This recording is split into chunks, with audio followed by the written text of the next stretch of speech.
1 महीने तक उन्होंने टॉर्चर किया उसको। कभी उसकी स्किन जलाते थे, कभी उसकी जो वैक्स है उसकी आंखों में डालते थे, कभी उसकी जो चिली सॉस है, चिली सॉस बना के ना उसकी आंखों में डाल के फिर उसको जो मारते थे, उसको जो कट्स हैं, ब्रूजेस हैं, उसके ऊपर डालते थे।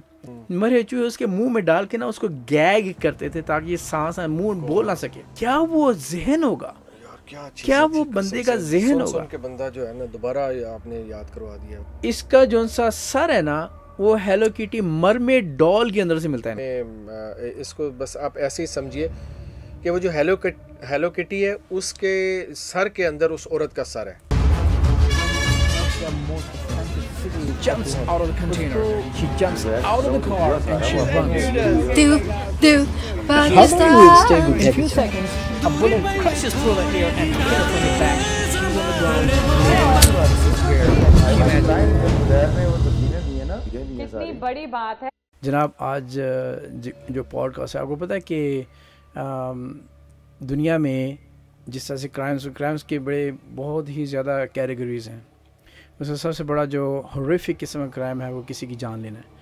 और कुरान भी हमारा यही कहता है कि लाइक सिमिलर आप एक ज़िंदगी लेते हो तो पूरी इंसानियत की आप ज़िंदगी ले रहे हो। बड़ी बड़ी दुनिया में आपने क्राइम स्टोरी सुनी होंगी, ट्रू क्राइम स्टोरी सुनी होंगी। जो आज मैं आपके साथ शेयर करने जा रहा हूँ, आप भी यू विल बी शॉक्ड। जी हाँ, ये है जनाब हेलो किटी मर्डर। सुना है इसके बारे में? हांगकांग में जो भी मर्डर हुए हैं उसमें हेलो किटी मर्डर जो है किसको नहीं पता हांगकांग की तारीख में। एग्जैक्टली। आई मीन दिल दहला देने वाला। मैं जब पहली दफ़ा इसको सुना था मेरे रोंगटे खड़े हो गए थे और मैं I was not able to even count myself. जी हाँ, ऐसे ही। अच्छा, ये है क्या, इसकी तारीख क्या है और ये हुआ क्या था सारा?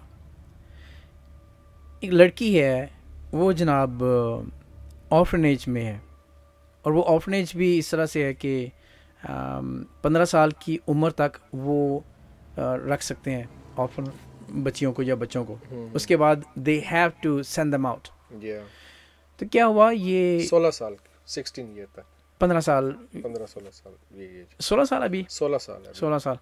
अच्छा, ये है 1999 की बात है, 1999।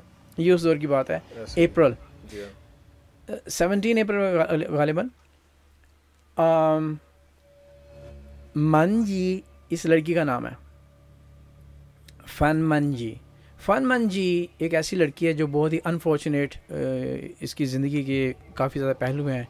कुछ लोग होते हैं कि एक बेचारे एक जगह से संभलते हैं, दूसरी जगह आते हैं, वहाँ पे गिर जाते हैं, वहाँ से कोई और उनको उठा लेता है, फिर तीसरा कोई उनको यूज़ करता है। जैसे हमारे भी कुछ दोस्त हैं, उनके साथ ऐसा हो रहा है। तो अल्लाह ताला माफ़ करे, अल्लाह ताला बचाए इस चीज़ को। यार आप इमेजिन करो, वो बच्ची जो सी है ऑर्फनेज में वो रखी गई है, 15 साल उसकी उम्र हो गया, ऑर्फनेज वालों ने उसको निकाल दिया भाई। अब उसके पास कोई ठिकाना नहीं है रहने का। शी बिकेम होमलेस, वो एक होमलेस बन गई है। अब उसकी जो सी पॉवर्टी, उसकी जो माँ है, उसके माँ बाप जो से हैं उसको मिल नहीं रहे। तो अब क्या हुआ है कि वो इस किस्म की सोसाइटी में बाहर आ चुकी है, वहाँ पे जहाँ पे उसको ड्रग्स वगैरह की एडिक्शन भी हो गई है। अब इस किस्म के माहौल में आपको पता है कि हांगकांग ख़ासतौर पे चाइना में ड्रग्स की तो चाइना में तो एग्जीक्यूशन है, पेनल्टी जो सी है, आपके ड्रग्स निकलती है they will execute you, there is no any mercy. Hong Kong में आपको भी पता है कि डेथ पेनल्टी नहीं है इधर हांगकांग में। जी हाँ, ये मेरे ख्याल में अंटिल 1993 एग्जैक्टली उसके उस 1993 तक जी यहाँ पे थी डेथ पेनल्टी, लेकिन उसके बाद फिर उसके बाद फिर अब जो maximum life imprisonment sometime without a parole. अब क्या होता है कि ये लड़की ड्रग एडिक्शन में आ जाती है, और ये फन मंजी अब उसकी थोड़ा सा जो है ना ऑडियंस को थोड़ा सा ये बता दें, ये इतना दिल दहला देने वाला वाक़या है। मेरी उर्दू थोड़ी सी ऐसी दिल दहला देने वाला वाक़या है। हाँ, आई मीन मेरे पास वो वर्ड नहीं है कि जो हम इसके लिए उर्दू में इस्तेमाल कर सकें, यानी इंसानी दरिंदगी का ऐसा वाक़या जिसमें एक इंसान, मेरे ख्याल में जानवर भी किसी पे इतना जुल्म नहीं करता होगा, ऐसा वाक़या पेश आया जिसकी हम कहानी, जिसकी दास्तान हम आप लोगों के सामने शेयर करने लगे हैं, क्योंकि ये एक ऐसा हांगकांग का वाक़या था। हम आगे जाके भी इंशाल्लाह हांगकांग से मुतल्लिक़ और बड़ी दिलचस्प चीज़ें यहाँ पे हम इंशाल्लाह अपने ऑडियंस के साथ शेयर करेंगे। एग्जैक्टली ये एक ऐसा वाक़या है कि ये हो नहीं सकता कि हम आपको इसके बारे में ना बताएं। और इसका जो मतलब इसकी अगर मैं थोड़ी सी ये बयान करूं कि इसमें जो आपको ये पता चलेगा कि इंसान कितना बेदर्द और होलनाक हो जाता है और इतना संगदिल हो जाता है और इतना वहशी हो जाता है कि जानवरों को पीछे छोड़ जाता है। मैंने अपनी लाइफ हिस्ट्री में ऐसा नहीं सुना जो इन दरिंदों ने उस लड़की के साथ किया, जिसकी अभी आप बात बताने वाले हैं। तो आप ये सुन के हैरान होंगे। ये पूरा वाक़या आप ज़रा सुने और आप खुद हमें बताइएगा कि आप क्या कहते हैं इसके बारे में। लोगों के तासुरात भी जो लाज़िम आने चाहिए। और इसके ऊपर मूवीज भी बनी है, ना सिर्फ हांगकांग में 2 मूवीज बनी है बल्कि अमेरिका में। मेरे ख्याल में हेलो किटी का खात्मा ही बाद में, मुझे तो लगता है इसके बाद कितना होता था यहाँ पे, इतना चाम था। हेलो किटी के जूते बच्चे ढूंढ रहे, शर्ट्स, ओह माय गॉड, और मेकअप की चीजें, और बच्चे जो हैं वो हेलो किटी। लेकिन इस वाक़े के बाद तो मेरे ख्याल में उसका नामो निशान भी। आपने इनपुट करना है इस्लामिक पॉइंट ऑफ व्यू के साथ आखिर में इंशाल्लाह, जो मेरे पास नॉलेज है मैं भी इंशाल्लाह शेयर करता हूँ। मौलवी साहब तो मैं हूँ नहीं, लेकिन देखे ना, हम एज अ बीइंग मुस्लिम जो हमने सीखा है ना, ये जो है वो इंशाल्लाह यहाँ पे शेयर इंशाल्लाह बिस्मिल्लाह। ओके, अब क्या होता है कि ये लड़की ना अपनी ड्रग एडिक्शन को पूरा करने के लिए, इसमें तो काफ़ी ज़्यादा हमारे पास लाइसेंस है। नंबर 1, ड्रग एडिक्शन एक ऐसी चीज़ है जो आपको उस मोड पे ले जाएगी जहाँ पर दुनिया ख़त्म हो जाएगी आपके लिए। You will either execute yourself, अपने आप को मार दोगे, और you will try to execute others, या आप दूसरों को मार दोगे। ये लड़की जो थी ये पहले क्या थी, किस जगह पे पली है, बचपन इसका कहाँ गुजरा है? बचपन इसका क्योंकि बहुत गरीब थे, हाँ, तो उन्हें माँ ने इसको ऑर्फनेज में दे दिया। हाँ बिल्कुल। तो ये फिर यतीम खाना वगैरह, यतीम खाना में पली है। फिर 16 साल की एज पे इसको 15 साल की उम्र में उसको बाहर निकाल दिया। अब उसने फिर क्या करना यार, ये भी वैसे ईरान, यहाँ पे एक क्वेश्चन है जिस एज में बच्चे को ये बाहर निकाल रहे हैं, ये यार कितनी खतरनाक एज होती है। अच्छा, इस एज में तो उसकी इतनी ख्वाहिशात बढ़ चुकी होती हैं, उसके लिए पैसा ही सब कुछ हो। देखें 11, 12, 13 साल तक ना बच्चे की फिर इतनी ख्वाहिशात नहीं होती। 16 साल के बाद तो उसे पता चल जाता है कि अब भाई पैसे के बगैर कोई चारा नहीं है यार। मैं आपको ना माँ ना बाप ना कोई, तो फिर उसने कैसे, मैं आपको बताता हूँ। मैं जब 14 साल का था, अम्मी फोत हो गए। उसके बाद we never could stand on our feet without mother. जी हाँ, देखें अबू ने, जो हमारे फादर थे, he is also passed away in 2012। आखिर उन्होंने, he has given his best. उसके बावजूद जो एक माँ का रोल है ना, nobody can replace it। अब उसकी माँ ने ऑर्फनेज में भेज दिया उसको। हाँ, मतलब उसके बाद आपको पता है हांगकांग में तो कोई रिलीजन वगैरह कल्चर वैसे भाई अभी आप देख लो कि मेरे ख्याल में आपका डेली की जो है, जितने आप इतने कमाते नहीं हो जितने खर्च हो जाते हैं। एग्जैक्टली ऐसे ही है। जी ऐसे ही। और फिर ये उस वक्त की बात है 1999 की। अब क्या हुआ कि उसको अपनी जो लस्ट है, जो उसका जो एडिक्शन है, उसको पूरा करने के लिए उसको कोई रास्ता नजर नहीं आ रहा था। So she has came into prostitution। जी हां, prostitution, जिस्म फरोशी पे आ गई। अब जिस्म फरोशी पे आते हुए उसको जो उसको एक पिम्प वो मिल गया। पिम्प पता नहीं अब पिम्प कहते हैं उसको जो लड़कियों का कारोबार करते हैं, लड़कियों का कारोबार, दलाल जिसको कहते हैं, दलाल भी जिसे कहते हैं। जी हां। अब क्या हुआ कि जो पिम्प था ना, हांगकांग की मार्केट तो वैसे भी मशहूर थी मेरे ख्याल में इस लिहाज से, उस दौर में लड़कियों का, और ये वो है मार्केट, और इनके पीछे गैंगस्टर्स हैं, और इनके पीछे गैंगस्टर जो उसके हैंडलर्स वगैरह हैं। अच्छा, मैं आपको बताऊं, अभी भी ये जो कि एक आप इसे ये समझ लेना कि एक ऐसा कंट्री है जहाँ जो बहुत डेवलप्ड है। राइट। तो ऐसे कंट्री को मैं ये तो नहीं कहूँगा कि ये डेवलप्ड है तो यहाँ पे लड़कियों का, अभी भी आप जाए ना मार्केट में, मोंगकोक वगैरह में या कहीं पे जाए, तो आपको लड़कियाँ खड़ी स्ट्रीट पे मिलती हैं। वो सिस्टम तो अभी भी चल रहा है, अभी भी जॉर्डन या माते से। तो आप ये देखें कि ये सिस्टम जो है, ये कहते हैं ना कि बड़ा मॉडर्न कंट्री है, बड़ा ज़बरदस्त, कि भाई शुक्र करें हमारे पाकिस्तान में, हम अपने मुल्क की अगर बात करें, पाकिस्तान के रहते तो हम यहाँ पे, ये भी हमारा मुल्क ही है जी जी, लेकिन हमारे मुल्क में लोग जो हैं वो इन मुल्कों को कॉपी करना चाहते हैं, वेस्टर्न कंट्रीज़ को, जहाँ पे देखें क्या हाल होता है यहाँ पे स्ट्रीट्स में। हमने तो देखा है जाके लड़कियाँ खड़ी हैं जी ऐसे ही, और आप उनके पास से गुजरते और ख़ुद वो आपको बुलाती हैं, दावत देती हैं। ये चीज़ हम चाहते हैं। जो स्ट्रेंजर्स हैं ना, उनको पता चलता है कि इनके पीछे हैंडलर्स कौन से हैं, वाह वाह वाह, और वो हैंडलर्स हैं जिन्होंने पता नहीं कितने कत्ल किए हुए हैं, जिन्होंने क्या क्या कुछ किया हुआ है, और यू नेवर नो। ये जो दास्तान हम शेयर करने लगे हैं, जी जी, ये जो कहानी हम शेयर कर रहे हैं, ये सारा आपको पता, ये यहीं से पता चलेगा इनके पीछे हैंडलर्स कौन कौन से होते हैं। जी जी, किस तरह लड़कियों की ये मतलब गैंगस्टर्स पीछे इनके साथ जुड़े होते हैं। ओके, क्या होता है कि ये लड़की जो सी है ना, ये सेंट्रल में किसी क्लब में ना, ये जब 20 साल की उम्र की पहुंचती है, अब इसके 5 साल तो ड्रग एडिक्शन में लग गए हैं, 4 से 5 साल इसके एडिक्शन में लग गए हैं, किस तरह से इसने सर्वाइव कर लिया। अब 20 साल की जब हुई है ना, तो इसको एक सेंट्रल क्लब में ना इसको जॉब मिल जाती है एज ए डांसर। तो ये डांस करना शुरू करती है वहाँ पर, उसको कुछ ना कुछ मिल जाता है। वहाँ पर उसको एक पिंप मिलता है जिसका नाम है चन मन लॉक। अब ये जो लड़का है ये भी तकरीबन ऑलमोस्ट मिड 32 33 का, ये इसके 2 हैं हेंचमैन है इसके, जिसमें से एक योंगशिंग जो है। अब ये वो बंदे हैं जो इसके हेंचमैन उसको कहते हैं, जो कि क्राइम में जो उसका साथ देते हैं, जो साथी हैं उसके पार्टनर्स हैं, उसी गैंग के मेंबर हैं। और ये हाँ अच्छा वो याद करा दी, and he is a member of a triad. ये एक बड़े ख़तरनाक ट्रायड का एक मेंबर भी है ये जो सा चंदमान लोग है।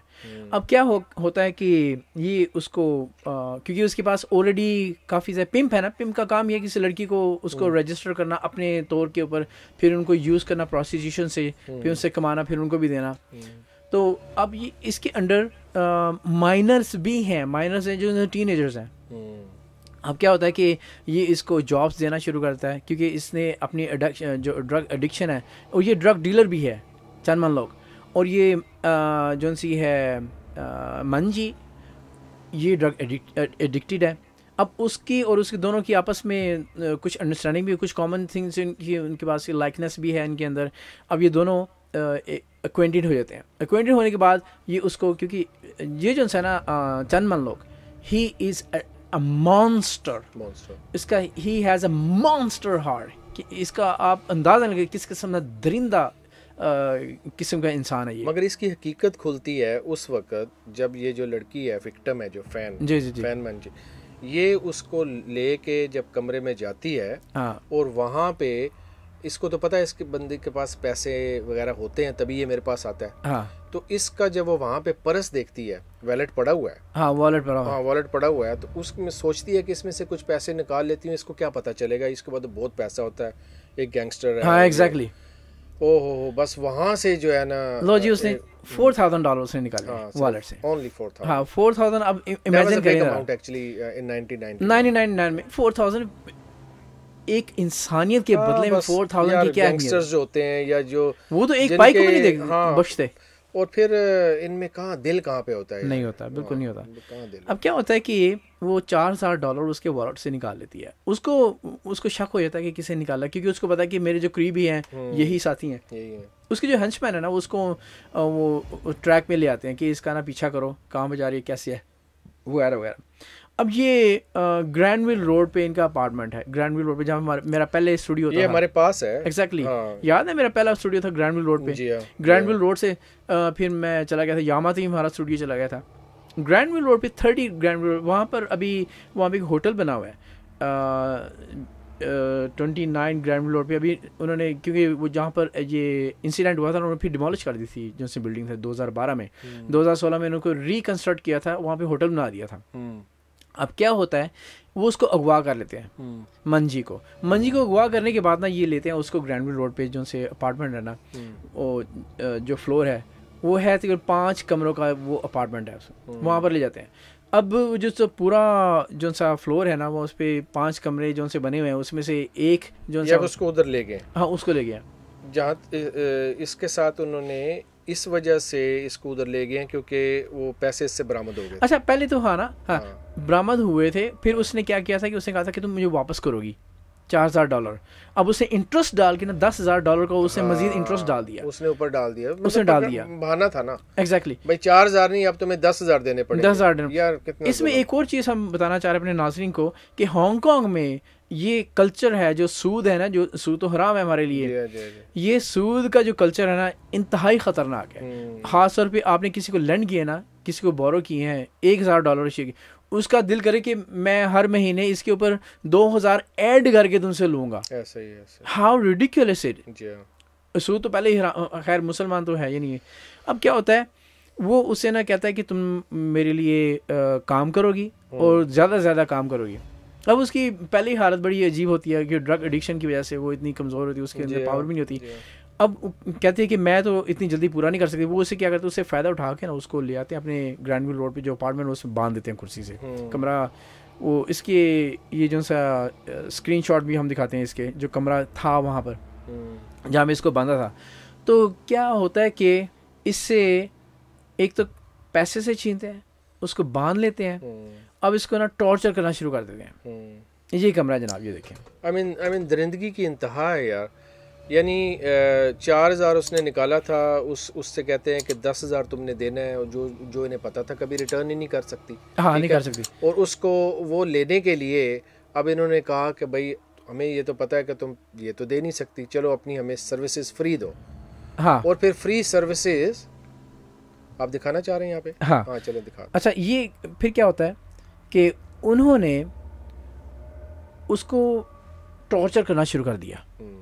अब इसमें बड़ी इंटरेस्टिंग बात है कि इनके साथ एक ना 14 साल की लड़की भी है, आफोंग, 14 साल की माइनर है, जो कि फिटनेस बनती है। एक मिनट बाद में हम अपने ऑडियंस को एक बड़ी इंपॉर्टेंट बात जो है वो बताना, जो शुरू में बताना चाहिए था, वो हम शायद भूल रहे हैं। सस्पेंस नहीं, ये जो बच्ची है, हाँ, इसी की वजह से तो ये पुलिस को जो है पता चला था। इफ्तिताह यहीं से हो रहा है ना। हाँ हाँ, कि वो जो बच्ची है 13 के 14 साल की बच्ची है, वो पुलिस स्टेशन में दाखिल होती है और आके बताती है कि आप ये बात अभी बताना चाह रहे हैं या बाद में? बाद में बताएंगे। मेरे ख्याल में पहले बताएं तो इतना काफ़ी है, जुड़ेगी। हाँ, इतना काफ़ी है उनके लिए, अपने नाजरीन के लिए, कि 14 साल की लड़की है ना। हाँ, ये भी इस एक जो मर्डर है ना उसका पार्ट होती है, पार्ट भी होती है। और शुरू में जो ये सारा कुछ सामने लेके आ रही है वो यही लड़की तो है ये वाली। हाँ, ये क्या कहती है भला, जो मैंने पढ़ा है, ठीक है, आपका भी अपना नॉलेज होगा, जो इसके बारे में मैंने पढ़ा कि वो कहती है कि मुझे घोस्ट तंग कर रहा है, हांट कर रही है, कोई रूह है, कोई चीज़ मुझे हॉन्ट कर रही है, और वो मुझे बार बार ये कहने पे मजबूर कर रही है कि ये मैं बताऊं। This is a very interesting part. हाँ, ये था कि वो 14 साल की लड़की पुलिस स्टेशन में जाती है, दाखिल हुई है, पुलिस हंस रही है, कह रही है ये क्या बोल रही है। नहीं, उसने कहा कि मुझे ना गोस्ट हॉन्ट कर रही है और इलेक्ट्रिक वायर के साथ वो बंधी हुई है, औरत है और मरी हुई औरत है, और मुझे तंग कर रही है। तो पुलिस वाले समझते हैं कि ये थोड़ी सी शी इज़ अ मैड, तो उसके ऊपर तवज्जो नहीं दी। फिर जब कहती है ना कि मैं भी उसका हिस्सा हूँ कत्ल करने में, तब वहाँ पे अलर्ट हो जाती है। और भाई फिर उसको लेके भी जाती है ना पुलिस को। पुलिस को वहाँ पे जब ले तो पुलिस तो पागल हो जाती है कि ये है क्या। ये पार्ट आखिर में बताएंगे। हेलो अब ये लड़की भी साथ साथ है। चलो, हाँ, ये भी साथ है। हाँ, क्योंकि हेलो किटी का जो मार्क है ना, why this murder is called hello kitty, इतना सा हम बता दें कि हेलो किटी एक ब्रांड है। अभी तो पूरी दुनिया को पता है हेलो किटी का ब्रांड है। अब इसका जो सा सर है ना, वो हेलो किटी मरमेड डॉल के अंदर से मिलता है। अल्लाह माफ़ करे कि जो ये इतनी दिल को तकलीफ़ देने वाली बात है, लेकिन हम चूँकि अभी कहानी हमने लोगों को बतानी है तो हम इसलिए बता रहे हैं। हमें इसको बस आप ऐसे ही समझिए कि वो जो हेलो किटी है उसके सर के अंदर उस औरत का सर है, बल्कि खोपड़ी है। अच्छा, क्या होता है कि कहाँ पे थे हम? हाँ, कि वो लड़की जो है ना उसको बांध लेते हैं, उसको टॉर्चर करना शुरू। टॉर्चर किस तरह से करते हैं कि उसकी स्किन को जलाते हैं कैंडल के साथ जलाते हैं, फिर उसको कहते हैं कि स्माइल दो। अब यहाँ पे ये हमने पहले लोगों को बता दिया कि वो 13-14 साल की जो लड़की है ना, हाँ, वो भी इनके साथ है। लेकिन मेरे ख्याल में ऑडियंस बिल्कुल जैसे मुझे भी ये तफ्तीश हो रही थी कि यार ये 13-14 साल की लड़की इधर कर क्या रही है इनके साथ, तो उसका आंसर ये है कि ये 13-14 साल की लड़की भी उस गैंगस्टर्स की मेंबर थी। ये इसलिए लोग की गर्लफ्रेंड थी। हाँ, और वो उन्होंने इसको साथ रखा हुआ था। समहाउ ये उनकी मिस्टेक थी या जो भी वजह थी, मेरे ख्याल में वो ये सोच रहे होंगे कि देखिए उनके जहन में ये ख्याल नहीं आया कि हम 3 बंदे इस औरत पे तशद्दुद कर रहे हैं और ये 13-14 साल की जो लड़की है इसको भी हमने साथ बिठाया हुआ, ये भी सब वॉच कर रही है। तो मेरे ख्याल में समहाउ उसको ये दिखाना भी चाह रहे थे कि हम कितना तशद्दुद करते हैं, कैसे हम कितने हम सख्त हैं, ताकि वो आगे लोगों को बताए ना। ये भी एक तरीक़ाकार होता है उनका, आखिर साथ रखने का, टेरराइज करने का, टेरराइज करने का अपना जो सा नाम है ना वो एम्बेड करने का होता है दूसरों के ज़हन के में। वो लड़की साथ साथ है, सब देख रही है, एज अ विटनेस वो सब कुछ देख रही है। राइट। तो क्या होता था कि जब शुरू में उसको इन्वॉल्व किया था ना आफोंग को, जो 14 साल की लड़की है, तो उसे कहते हैं कि ये हम फन कर रहे हैं। अब 14 साल की जो लड़की का जहन जौन सा है उस वक्त देखो 1999 में, अभी तो बच्चे जौन से उनको सब पता ही होता है, सारा कुछ पता होता है। अब जब ड्रग एडिक्शन भी हो तो ऊपर से बंदा बिल्कुल ही माइंडलेस हो जाता है ऑलमोस्ट किस्म का। उन्होंने उसको टॉर्चर करना, इतना टॉर्चर किया 1 महीने तक उन्होंने टॉर्चर किया उसको। कभी उसकी स्किन जलाते थे, कभी उसकी जो वैक्स है उसकी आंखों में डालते थे, कभी उसकी जो चिली सॉस बना के ना उसकी आंखों में डाल के फिर उसको जो मारते थे, उसको जो कट्स हैं, ब्रूजेस हैं, उसके ऊपर डालते थे गरम जो ऑयल है। अच्छा, मैंने एक और बात सुनी है कि वो जो मरे हुए चूहे थे ना, मरे हुए चूहे उसके मुंह में डाल के ना उसको गैग करते थे ताकि ये सांस मुंह बोल ना सके। अब इस लिहाज क्या वो जहन होगा, क्या वो बंदे का जहन होगा कि बंदा जो है ना, दोबारा आपने याद करवा दिया। फिर क्या था कि वो जो सी ना जो मंजी है वो उससे मिन्नतें करना शुरू कर दे कि मुझे इस तरह से मत करो, मैं तुम्हें पैसे वापस कर दूंगी। लेकिन उनके जहन में जो शैतान जब सवार हो गया था ना, उन्होंने इसको एज अ फन लेना शुरू कर दिया। जी हाँ, वो राइटर्स लिखते हैं कि वो उसकी ये हालत हो गई थी एक टाइम पे कि वो उस पर तशद्दुद करते थे और उसको दर्द नहीं होती थी। आपको पता है ना, एक इंसानी स्टेज उसके बिल्कुल नम हो गई थी जी। Exactly। फिर जब उन्होंने देखा कि ये हिलती नहीं है तो उन्होंने क्या करना शुरू किया कि उनके पास वो जिस जगह पे उन्होंने उसको रखा हुआ था ना, तो वहाँ से वो प्लास्टिक के टुकड़े थे, तो वो गर्म करके आग लगा के तो उसके ऊपर फेंकते थे। और वो सोचे कि गर्म पिघला हुआ जब वो इंसानी जिस्म के साथ लगे तो वो चिपक जाता है साथ। खाली ये नहीं है, फिर उसको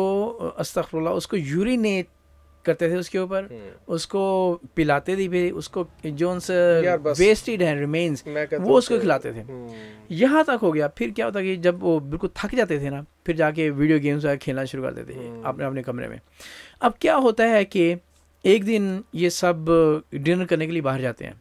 इसको इतना इन्होंने फिर आखिर में, क्योंकि ये जो आफोंग है ना, जो 14 साल की लड़की है, ये कहती है कि मैं भी इन्वॉल्व हो गई थी और मैं भी एक क्रिएटिव आइडियाज़ लेकर आती किस तरह से टॉर्चर करना है।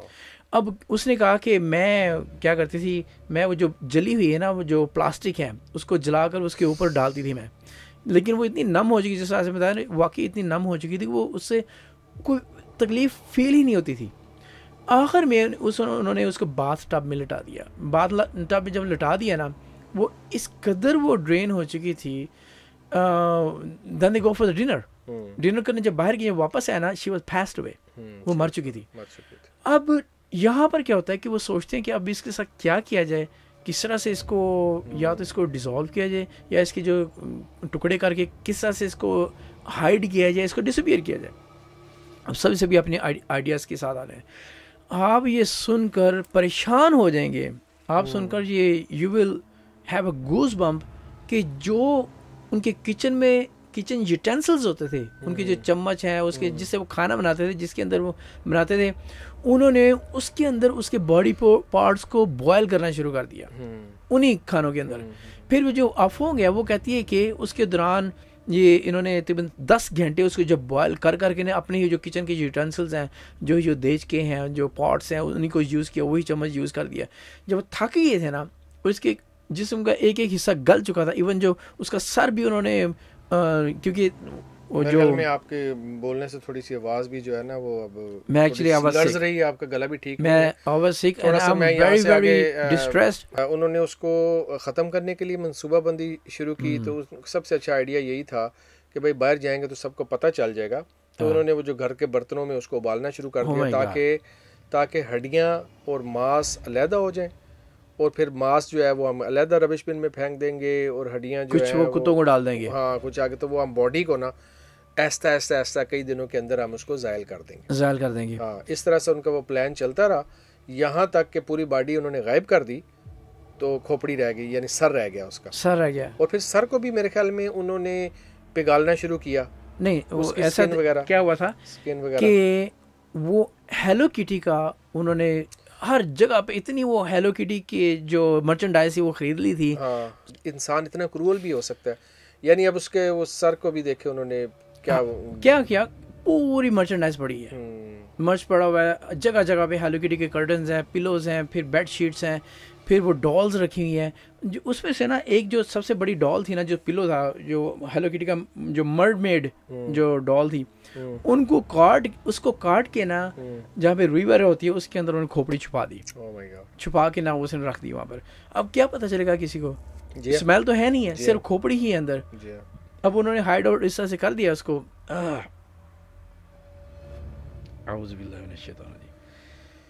बस यार क्या करें, इंसान को देख सोच के भी बंदे को हैरानगी होती है। बहरहाल बच्ची जो सी है ना, जी हाँ, वो फिर जाती है पुलिस स्टेशन। बच्ची कहती है कि मेरे साथ इस तरह से हुआ है और मुझे गोस्ट हांट कर रही है। हाँ, ये आखिर में उन्होंने जब लटकाया था ना इलेक्ट्रिक वायर से, उनको शॉक भी दिए थे, उस लड़की को शॉक भी दिए, फिर आखिर में लटका दिया उसको। फिर उसकी क्या किस्सा से उन्होंने काटा होगा, सौ से काटा था उसी। हाँ, जो मोस्ट इनोइंग और जो मोस्ट डिस्टर्बिंग पार्ट है ना इस स्टोरी का, वो ये है कि आफोंग जो 14 साल की लड़की है, वो कहती है जब पॉट्स जो सारी पिघल गया था ना, तो जो चंदमन लॉग है ना, वो कहता है कि मुझे बड़ी भूख लगी है, सबको, हम बड़े फ्रस्ट्रेटेड हो गए, बड़े ही वो टायर्ड हो गए थे। हमने उसी पॉट्स में खाना बनाया, उन्हीं यूटेंसिल्स को यूज़ करके वो भी हमने खाया था। दफा करो इन सब को। फिर क्या होता है, बस करो। वो जब जाती है ना पुलिस स्टेशन, वो पुलिस जो है उसके साथ जाती है। जब जाते हैं ना कमरे में, पॉइंट आउट करती है जगह जगह पे वो मर्च पड़ा हुआ है, लड़की खत्म हो गई। देखो उन्होंने अब जब केस चला ना 2000 में, उन बंदों के साथ इससे भी बुरा करने को दिल करता है जिन्होंने जो ऐसे हैं, देखो क्या बंदा करे यार उनके साथ। 2000 में ये केस चलता है, ट्रायल चलता है, 2000 में ट्रायल चलता है। जज ने इनको लाइफ इम्प्रिजनमेंट की सजा दे देता है तीनों को, जो लड़का है और वो दोनों। हाँ। जो आफोंग है ना, जो लड़की है 14 साल की, उसको विदाउट एनी इसको देख के दिल नहीं करता कि हैंग टू डेथ होना चाहिए, लोगों 10-10 दफा इनको फांसी होनी चाहिए। इसलिए ये कानून जो है ना, देखे ना, कहते हैं ना कि लाइफ इम्प्रिजनमेंट इन्होंने खत्म कर दिया हुआ, कैपिटल पनिशमेंट खत्म करके इन्होंने इस तरफ लिया। एनीवे, अब क्या होता है कि 20-20 साल इनको हुई है ना सबको। नहीं 20 साल नहीं हुई, लाइफ टाइम इम्प्रिजनमेंट है। हाँ, उन्होंने कहा था कि जज ने कहा कि they can plea after 20 year. हाँ, पेरोल पे भी कर सकते हैं, लेकिन मेरे ख्याल में मेन बंदे को नहीं हुई थी। 2 बंदों को पेरोल पे इन्होंने बाहर निकाला। नहीं, हाँ, जो मैंने ऐसे ही पढ़ा था। नहीं 2 बंदों को नहीं निकाला। वो क्या 3 बंदे थे ना टोटल, 2 को इन्होंने पेरोल पे शायद छोड़ दिया था। ऐसा नहीं है। जो आफोंग है ना, उसको फ्री ऑफ चार्ज में इन्होंने फ्री कर दिया था। उन्होंने विदाउट एनी चार्जेस आफोंग को, जो 14 साल की लड़की है, उसको फॉस्टर के हवाले कर दिया था। अब वो कहाँ है आजकल, what she has become. Payroll पे किसी को उन्होंने आउट किया कि नहीं? एक बंदे को 2014 में उसको बाहर निकाला है। पेरोल का थोड़ा सा चूँकि कानूनी नुक्ता है, तो मैं थोड़ा सा ऑडियंस को बता दूं तो कि पेरोल जो होता है ना, वो कंडीशनल रिलीज होती है किसी भी प्रिजनर की। नहीं इस तरह से नहीं था। हाँ। इस तरह नहीं था। वो ये था कि जो सा उसका लॉयर था ना, लॉयर उसने साबित किया था कि कोई ऐसी एविडेंस नहीं है जो इस क्या नाम है इसका, योंगशिंग चो के ऊपर जाती है। हाँ। ये पार्ट था, लाजमी पार्ट था, लेकिन इसके अंदर हाथ नहीं है उसको मारने का। एक और भी बात इसमें बड़ी इम्पोर्टेंट है, जज ने जो फैसला दिया था ना लाइफ इम्प्रिजनमेंट का, लेकिन चूँकि इन्होंने डिसॉल्व कर दिया था सारा कुछ, गोश्त वगैरह सारा कुछ। अब उन्होंने ये जो गैंग था ना, इन्होंने कहा था कि ये शी डाइड बाय ओवरडोज। उन्होंने ये पॉइंट रखा था ऊपर। मेरी बात सुने, बॉडी थी नहीं, ठीक है ना, एविडेंस मौजूद नहीं थे। हाँ। तो जिसकी वजह से ये प्रॉब्लम तो आ रही थी, क्योंकि वो जो बंदे उन्होंने जो भी कहना था ना, उन्होंने कहना शुरू कर दिया कि ये प्रॉब्लम थी, वो प्रॉब्लम थी। एविडेंस थे नहीं, बॉडी थी नहीं, एक सर था, ठीक है ना। उसकी बिना पे उनको इतने जज को भी फैसला करने में डेफिनेटली जो थी ना वो मुश्किल तो थी। इसमें से एक 2014 में योंगशिन चो को निकाल दिया था, बाहर फ्री कर दिया था। अब क्या होता है कि योंगशिन चो जो है ना वो 2022 में पुलिस रिडार में दोबारा आ जाता है। अच्छा, हाँ अच्छा। रिडार में ऐसा है कि रेस्टोरेंट में ये काम कर रहा है एज अ वेटर। अब ये वेटर काम कर रहा है ना, तो इसका ये कुछ हरासमेंट का किसी 10 साल की बच्ची के साथ ये हरास करता हुआ पकड़ा जाता है। फिर इसको 12 महीने इसको दोबारा जेल हो जाती है। इसकी अपडेट ये है, 2022 की बात है और 2023 में इसको 2022 के आखिर में ये इसके साथ होता है। 2023 में अभी कहाँ है, शायद बाहर निकला हो। अब इनको इजाज़त थी, they can plea after 20 year. अब 2023-20 में इन्होंने दोबारा अप्लाई किया कि इनके लॉयर ने, तो उनको रिफ्यूज़ कर दिया था, दे आर नॉट अलाउड। एक 2003 में इन्होंने किया था इसके लॉयर ने, तो उनको भी रिफ्यूज़ कर दिया था। अब ये जो सा चंदमन लोग है ना, ये he is sentenced for life time, अभी तक प्रिजन में है। जो इसका साथी है वो भी प्रिजन में है। आफोंग जो वो बाहर निकल आके, अब 2014 में इन्होंने जो इसकी स्कल रह गई थी ना, वो आफोंग जो उनकी है मंजी की, उसका जो हस्बैंड था उसको हवाले कर दी, उसकी फैमिली को। अब उन्होंने आपको उसको क्रिमिनेट कर दिया था। तो उसके बाद फिर they are not living in Hong Kong right now, they are living in Singapore, उसकी जो फैमिली है। अब ये कि हर साल में जो इसके करीबी हैं, जो मंजी के करीबी हैं, वो दे ऑन हर बर्थडे दे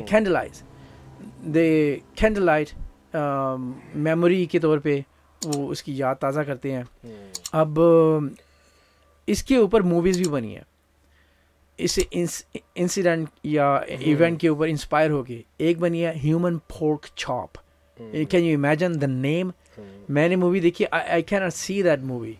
इसके अंदर उसके अंदर फिर दूसरा बना है, मेरे ख्याल नाम ना लो है, फ्री की प्रमोशन नहीं करो फिल्मों की। नहीं फिल्मों की सब लोग देखना शुरू कर देंगे कोई नहीं ये एक this is a free zone. दूसरी है the secret of my soup. America ने भी इसके जो से 2 एपिसोड्स वगैरह बनाई है अमेरिकन क्राइम ड्रामा के ऊपर। तो उसमें ये एक ऐसा इंसिडेंट जो आज तक हांगकांग में अगर कोई हेलीकॉप्टर के नाम लो तो लोग लर्ज उठते हैं। यार मेरे ख्याल में इसको अब थोड़ी सी बात करते हैं। ये मेरे अंदर भी एक सवाल है कि वो लड़की इन होती है पुलिस स्टेशन में और वो कहती है कि मेरे पीछे मुझे कोई घोस्ट है और मुझे हॉन्ट कर रही है। और ये क्या स्टोरी है? ये इस पे आप बिलीव करते हो? आई बिलीव इट क्योंकि उसकी एज देखो, शी इज 14 years old। हाँ भाई पहले मेरी बात सुनो, आप मुसलमान हो ना? हाँ मैं मुसलमान हूँ। अच्छा, आप इन पे ये बिलीव करते हो कि वो बंदा जो है मर गया है और मरने के बाद उसका जो घोस्ट है नहीं वो उसके नहीं, आप दूसरी जगह जा रहे हो। मैं ट्रॉमा की बात कर रहा हूँ, मैं ट्रॉमा की बात कर रहा हूँ। एक जगह के ऊपर क्या होता है कि जब ये काट रहे होते हैं ना, उसके जिस्म जो आरी से काट रहे होते हैं, तो जो अफोंग है ना 14 साल की लड़की, वो भी वहाँ पर होती है। उस कहती है कि मुझसे देखा नहीं जा रहा, मैं नहीं। वो जो है ना गैंग लीडर है, जो उसका नाम है, क्या नाम है उसका, चंदमन लोक, वो कहता है कि तुम ऐसा फील करो, तुम ऐसा सोचो कि तुम हॉरर मूवी देख रही हो। कहती है फिर मैंने ऐसा ही किया तो मुझे ऐसे लग रहा है जब वाकई मैं कोई हॉरर मूवी देख रही हूँ। तो मैंने फिर उसके ऊपर ज़्यादा जोर नहीं दिया। मेरी तो तवज्जो थी ना, मेरी वो साइकोलॉजिकली मेरी तवज्जो हट के ना एक ऐसे पॉइंट के ऊपर चलेगी कि मैं वाकई वो फील कर रही थी कि वाकई फन तो है। आप समझते हो कि वो कहती है कि मुझे कोई घोस्ट फॉलो कर रहा है और ये वो फिर वो उसका सिर्फ ख्याल होगा। साइकोलॉजिकली ट्रॉमाटाइज जब बंदा हो जाता है ना, they see a nightmare in the daytime. But do you believe कि हमारे मरने के बाद जो है हमारी रूह जो है अगर इतनी तशद्दुद के साथ किसी को मारा जाए और उसकी आप देखो, आपने जो पूरी कहानी सुनाई है जरा इस पे गौर करें। इतना तशद्दुद किया गया कि उसकी रूह जो है वो तो ज़ाहिर है निकल गई थी। अब उसने सोचा हो कि भाई मैं मरने से ये इनको पकड़वा के ही जाऊंगी। Is it possible? No I don't believe it. नहीं ऐसा नहीं है। हाँ अल्लाह ताला की जो कुदरत है ना, अल्लाह ताला की हाँ इंसाफ है। चाहे वो जो उनसे है ना, मेरा मतलब है कि अच्छा ये मरने के बाद जो है रूहें प्रवास कर जाती हैं, फ़ौरन किधर चली जाती हैं? आलम अरवाह। हाँ मतलब थोड़ा सा ऑडियंस को ये हम यहाँ पे बता दें कि जो बद्र मुसलमान जो है ना कॉन्सेप्ट बने हुए हैं ये सारे वो दे आर द शैतान शैतान है, शैतान भी हो सकते। एज अ मुसलमान हम अपना थोड़ा सा ये बयान कर दें कि जो हमें जो बताया गया वो ये है कि मरने के बाद पहले तो ये है कि इस दुनिया में जो हमारा आना है ना वो हम एक स्टेट ऑफ एग्जामिनेशन है। मकसद हम दुनिया में आए, हमने अच्छा बुरा काम करना है, उसके बाद हमारा जो है एक ही दिन सबकी जजमेंट होनी है, सब ने एक ही दिन इम्तिहान देना है। अच्छा उससे पहले जो कब्र में जाएंगे वो जो हिसाब देना है वो अलग बात है। आप मुझे ये बताएं, ये जो फाइनल डे ऑफ जजमेंट है वो तो एक ही दिन है ना? हाँ वो तो ऑफ कोर्स। अच्छा उससे पहले जो पहले मर रहे हैं वो किधर जा रहे हैं? उससे पहले वो भी सारे सब के सब जा रहे हैं। तो आलम बरज़ख दरअसल है क्या कि एक वो जो जजमेंट डे होगा और एक ये दुनिया है, दरमियान में कोई जहान है, आलम बरज़ख। That is a state that we are all waiting for our time. आप जब सोते हो, जब उठते हो, सहाबे कहफ को देख लो, 300 साल सोए थे और बाद में उठे थे तो उन्होंने कहा था कि शायद हम एक पहर का हिस्सा सोए हैं। फिर हज़रत उज़ैर अलैहिस्सलाम, माय नेम, हज़रत उज़ैर अलैहिस्सलाम, जब उनका गधा भी था साथ में, वो गधे की हड्डियां पड़ी हुई थी और उन्होंने देखा कि ये, क्योंकि उन्होंने पूछा था कि किस्सा से, या अल्लाह किस्सा से आप जिंदा करेंगे, तो जो ग्रेप्स वगैरह पड़े थे, फल फ्रूट, वो उसी तरह से फ्रेश पड़े थे। सुभान अल्लाह अज़ीम। तो ये जो हम आलम, भाई आप सब भी, जब हम सब ने एक न एक दिन चले जाना है तो हम वेट करेंगे आलम बरज़ख में। ये याद रखिएगा कि अगर हम अच्छे काम करेंगे खिड़की खुल तो जाएगी। हमारे जो आलम बरज़ख में जो हमारा स्टे है ना वो बड़ी अच्छी रूहों के साथ होगा।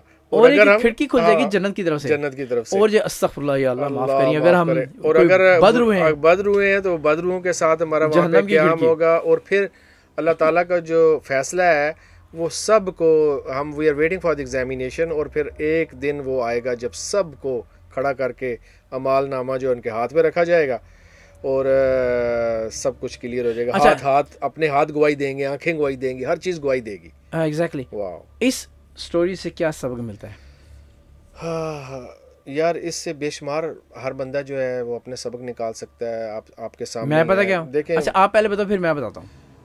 देखें मेरे ख्याल से तो आप देखें कि मैं इसको कैसे एक्सप्लेन करूँ यार। हम जो मुसलमान है ना, जो मुसलमान उनके लिए जो है ना वो लाइफ जो है ना वो और है। और जो एक आम इंसान है ना इस दुनिया में, उसके लिए जो लाइफ है इस दुनिया की वो और है। तो मैं अपना एज ए मुसलमान पॉइंट ऑफ व्यू अगर बयान करूँ तो देखें, अब वो जब लड़की दुनिया में कदम रख रही है, जब वो यतीम खाना ऑर्फन हाउस से निकल के बाहर आई है, तो फिर उसको अब ज़िंदा रहने के लिए उसको ये फ़िक्र, ये टेंशन ही नहीं थी कि भाई मैं अपने जिस्म बेचूं, या उसके लिए एक आम सी बात थी कि अपने आप को सेल कर देना। तो आई मीन वो वहीं से ही उसका जो है वो बिगड़ रहा है सारा काम। जब वो एक ऐसे सर्कल में जा रही है जो शैतानी सर्कल है, ठीक है ना, तो उसने जब कदम उसमें रखा है तो वहीं पे उसकी पकड़ शुरू हो गई। असल में वो फंसती चली गई, फिर गैंग्स, फिर वो प्रोस्टिट्यूट बन गई, और फिर मेरे ख्याल में यहाँ से उसका जो है ना बेड़ा गर्क हुआ है। मेरा पूछना है, मेरा क्या है, आपका पॉइंट ऑफ व्यू क्या है? मेरा पॉइंट ऑफ व्यू क्या है? जी हाँ, मैं अल्लाह सुब्हानहू तआला का करोड़ हाथ शुक्र अदा करता हूँ। सबसे पहले अल्हम्दुलिल्लाह दीन अता फरमाया, जी हाँ, दीनी घराने में पैदा फरमाया। जी हाँ, हमें इस चीज़ की, ये एक ऐसा गिफ्ट है मलक साहब, ये एक ऐसा गिफ्ट है जो हमने बगैर मांगे हमें मिला। जी हाँ, जी हाँ। और दीन है क्या? ये हमें सिखाता है कि ये जो वर्ल्ड है ये टेम्परेरी है। जो तौहीद है ना, जी हाँ, तौहीद से बढ़ के गिफ्ट नहीं है कोई ज़िंदगी में। हमें बिन मांगे ये गिफ्ट मिला। We are the chosen one by अल्लाह सुब्हानहू तआला। अल्लाह चाहता तो हमें किसी काफिर घराने में पैदा कर सकता था। अल्लाह चाहता तो हमें कुछ भी पैदा कर सकता था। ये गिफ्ट नहीं है, बहुत बड़ा गिफ्ट है अल्लाह का। दूसरे नंबर कि आपको प्लेट में रख के मिल गया, आपको अल्लाह की पहचान अल्लाह ने करवा दी, आपको ये पता चल गया कि वर्ल्ड जो है वो है क्या। हमारे कान में अजान दी गई जब हम पैदा हुए। दूसरा बड़ा गिफ्ट, बहुत ही बड़ा गिफ्ट, बहुत ही बड़ा गिफ्ट, हमारे वालिदैन नेक थे। मेरे वालिदैन इंतहाई नेक थे, जिन्होंने एक एक कदम कदम पे हमें कुरान की तालीम दी, पैगम्बरों के बारे में बताया। हमें सोते थे ना तो हमें अम्मी सुनाया करती थी पैगम्बरों की कहानियाँ, तो हम कहते हम वो ऐसा करेंगे, हम ये करेंगे, वो they were the heroes for us at that moment. जी हाँ। उससे बड़ी जोन सी है ना नमाज का टाइम, हाँ उससे बड़ी जोन सी है ना जो यहाँ से लेनी चाहिए, हमें हर हाल में शुक्र अदा करना चाहिए कि हमें अल्लाह ताला उस मोड़ पे, अगर हम उस मोड़ पे नहीं पहुँचा दिया हमने। इस कहानी के बारे में इस जो कुछ हमने आपको बताया, अगर आप जो भी ऑडियंस हमारे सुन रहे हैं वो कमेंट्स में लिखें, बताएं क्या समझते हैं। ओके, यहीं से हम साइन ऑफ करते हैं। प्लीज़ हमारे चैनल को लाइक भी करें, शेयर भी करें, सब्सक्राइब करें। ये हमारा आपको इस पॉडकास्ट का मकसद डराना नहीं था, आपको रियलाइज़ कराना था कि हमें अल्लाह ताला ने कितना बड़ा गिफ्ट दिया है इस्लाम का, दीन का। और जहाँ जहाँ पे अल्लाह ताला ने रखा हुआ है, अल्लाह ताला हमें कभी भी इस किस्म की सिचुएशन में ना डाले। अल्लाह ताला से ये खुसूसन दुआ है हमारे लिए भी, हमारे सुनने वालों के लिए भी, अल्लाह ताला में शयातीन से, इविल थिंग से दूर रखे। आमीन। क्योंकि आपने देखा इसमें वो इंसान नहीं, शैतान ही थे, बहुत बड़े शैतान थे। साइन अप करते हैं, हमारी मगरिब का नमाज का टाइम हो गया और टाइम भी देखो कैसा है, 7:07। हाँ जी। नेक्स्ट टाइम मिलेंगे। Please subscribe to our channel, share and stay alert, stay feeded, stay safe. अस्सलाम वालेकुम।